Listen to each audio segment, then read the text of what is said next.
The part I didn't tell you guys in my last video is when I was at the beach doctor in that hospital that I didn't want to stay at, that couldn't help me with my throat, they referred me to an ENT. And when I heard his name, the doctor's name that they referred me to, like my heart sunk, because it was a doctor who had misdiagnosed my father right before he died.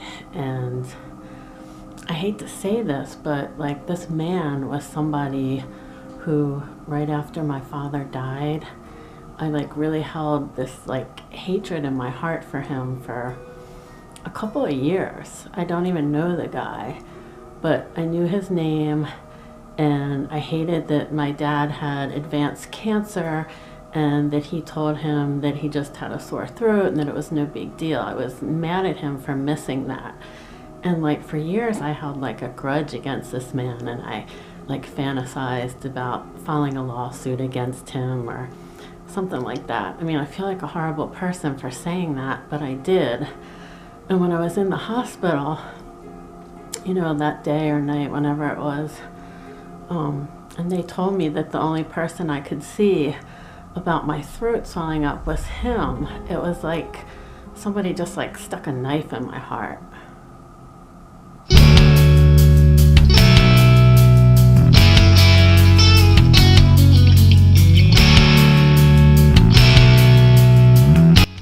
The hotel I was staying at had this really beautiful view of the Washington Monument, and it was kind of cool because the building that I lived in when I was a little kid also had a view of the Washington Monument, so that was sort of comforting.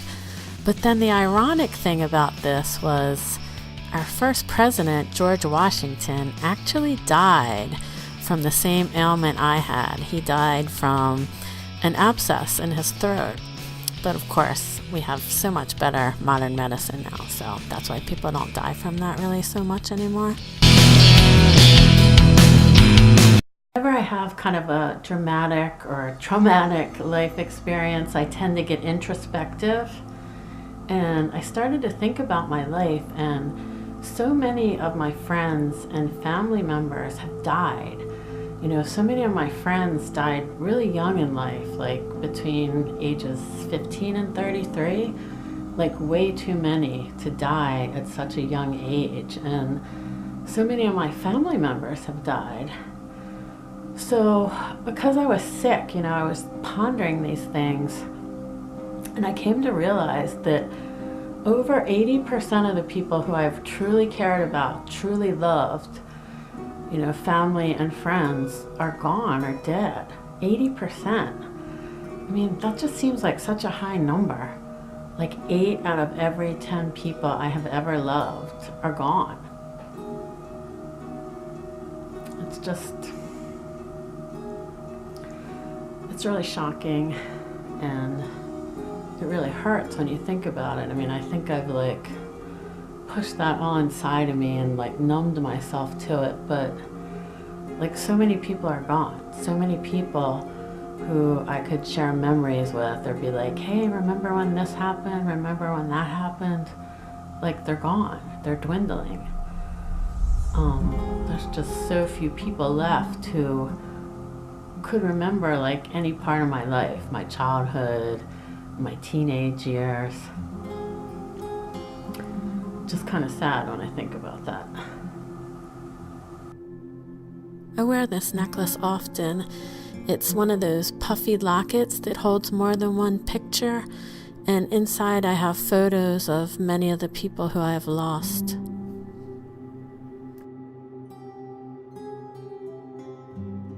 I still have a huge bruise on my arm from where the hospital put the IV in.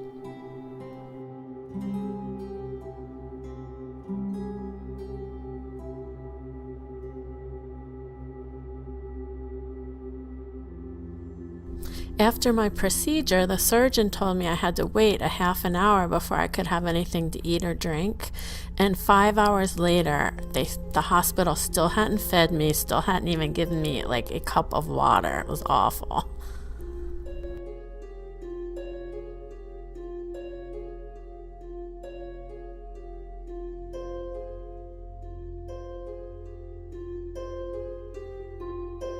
So I wanted to tell you guys about my tonsil abscess and how I had it drained and cut with an incision.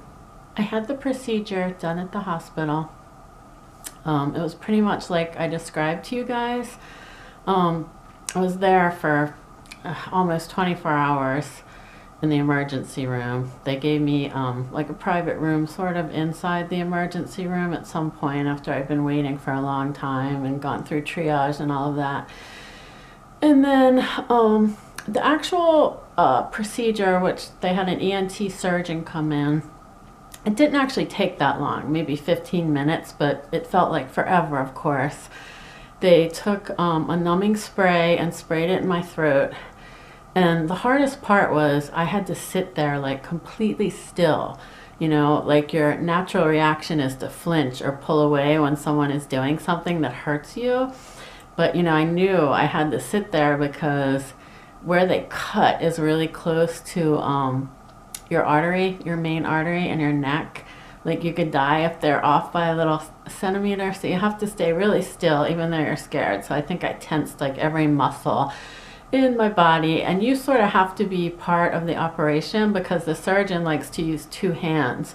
So you have to hold your tongue down with this big metal equipment and then hold like a suction tube, sort of like you get at the dentist with the other one, and then you have like this big bucket on your lap where you're spitting out blood and pus and stuff.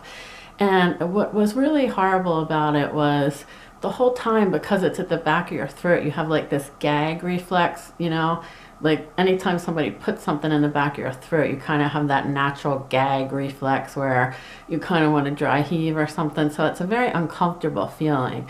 So the spray numbed it. Then he took a needle, and luckily I have no fear of needles.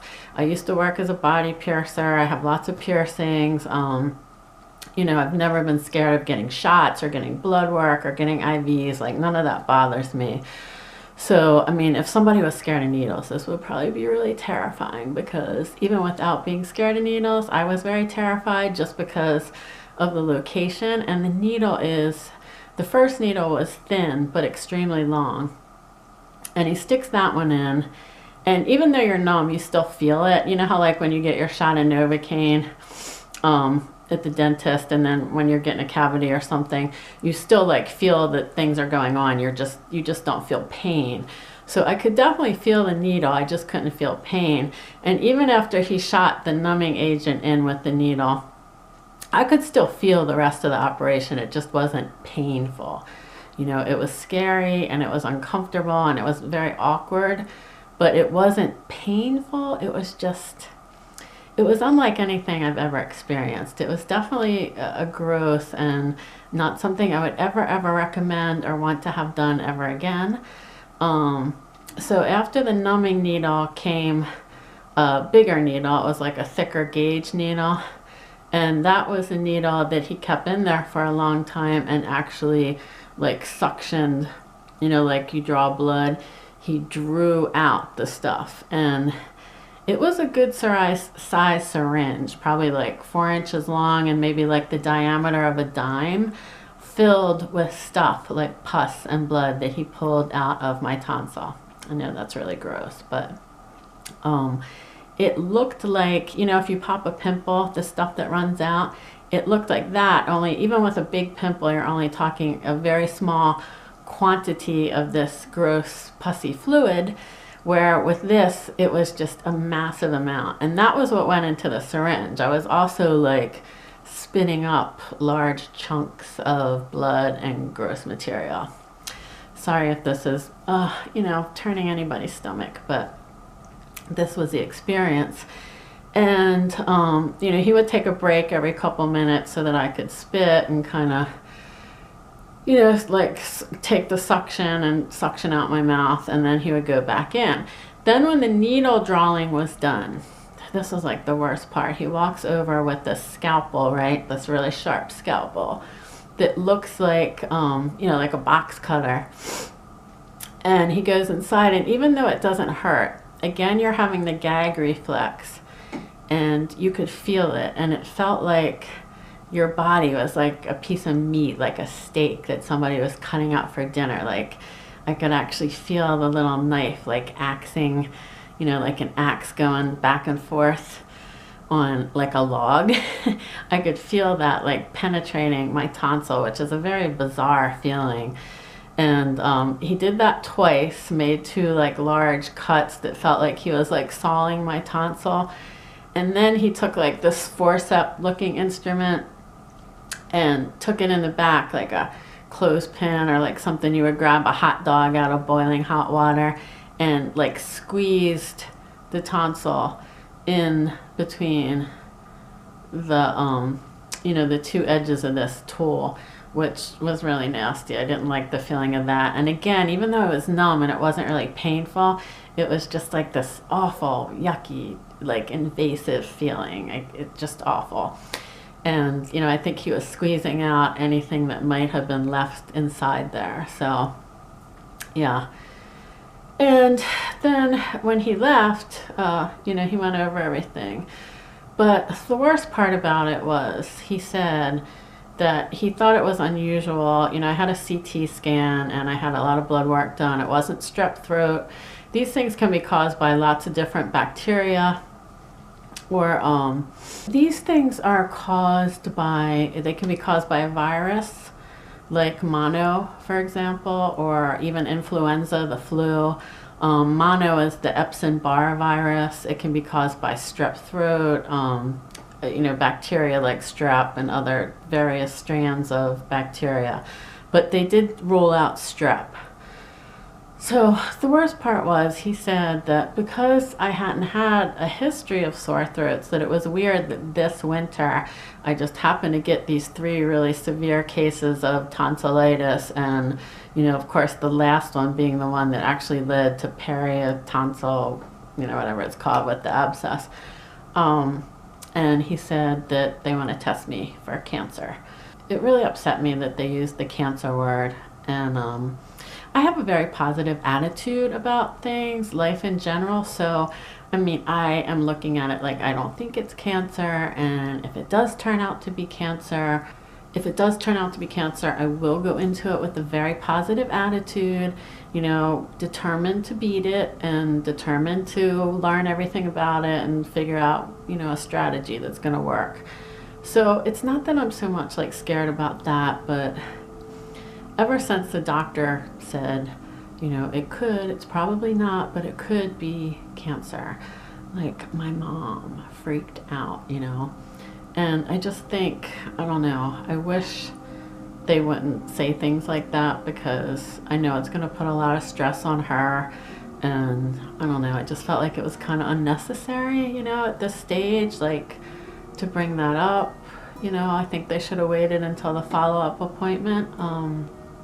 I don't know, I don't think they should have used that word that quickly. But, you know, the cat's out of the bag, so, you know, now my mom and my family and everybody are gonna worry, and I don't like that. Oh, I really wanted to thank everybody for just all the great well wishes that you sent me. I got lots of great emails, and even, I know many of you don't even know my P.O. boxes, but some of you do, and I got some cards and just great comments and tweets and everything. So I just want to tell you guys, I love you. You are the best, and your words really gave me so much strength through this procedure and through this whole ordeal. And I am going to be going to a follow-up appointment in about 2.5 or 3 weeks, where, you know, I'll get to find out more about the test results, because they're doing a culture of what they pulled out of my throat, and I don't know, I'll just have to take it from there. But I will update this video when I go to that appointment 3 weeks from now. So I'll like write something down in the description box, so that way, you know, if you want to know like how everything turned out, you can always check back there, because I want to try to get back to doing, you know, beauty videos and more positive stuff. So if I do need to update this, I'll update it in the description box, maybe like a month from now. But really, thank you so much. Thank you from the bottom of my heart. I can't even put in words how much, you know, your kind words and your thoughts and everything that you said to me, like it really moved me, and it really helped me get through this. And you guys are my friends, you're my family, you know, even though I don't know you, I do know you. And that's what I love about the YouTube community, is just lots of really amazing people here. You're the best.